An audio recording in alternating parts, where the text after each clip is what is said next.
Hello and welcome to the Creative Woman Cafe, a place where your creativity flows. In this video series, we've been discovering how consciously using a creative process actually makes us more creative. And last week we looked at observing, and in this week's video we're going to look at studying other people's ideas. And both studying and observing give us ideas and images that then prime the pump for our own creativity to flow. I really like this quote from George Kneller.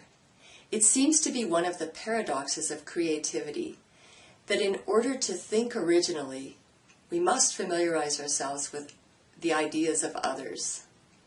And that can be as easy as picking up a book or a magazine that you wouldn't normally read, or even Googling or checking out YouTube for ideas that relate to your issue. And I picked up this book, which I've actually had for quite some time. It's called Paint Red Hot Landscapes, and it's by Mike Svab. And although I've had this book, I have to admit I've never read the text. Does anybody ever read the text in an art book?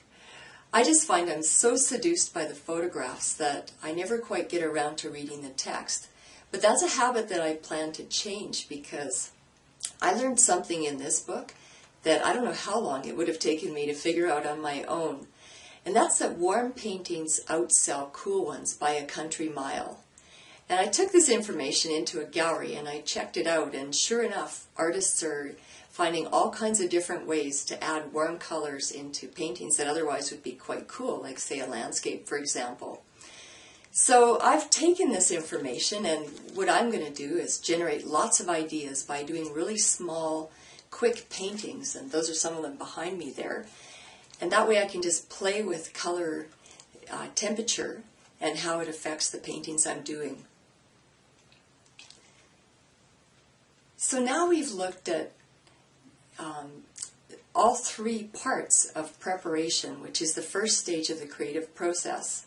And those three parts, just to refresh your memory, are defining our issue or problem, observing, and now today, studying other people's ideas.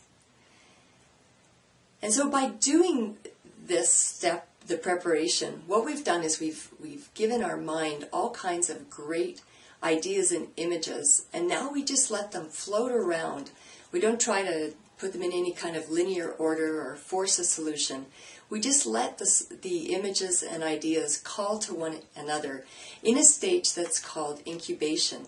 And that's going to be the topic of our next video. So in the meantime, join us in the Creative Woman Cafe, where we explore the holy grail of creativity and learn to direct our creative flow more productively.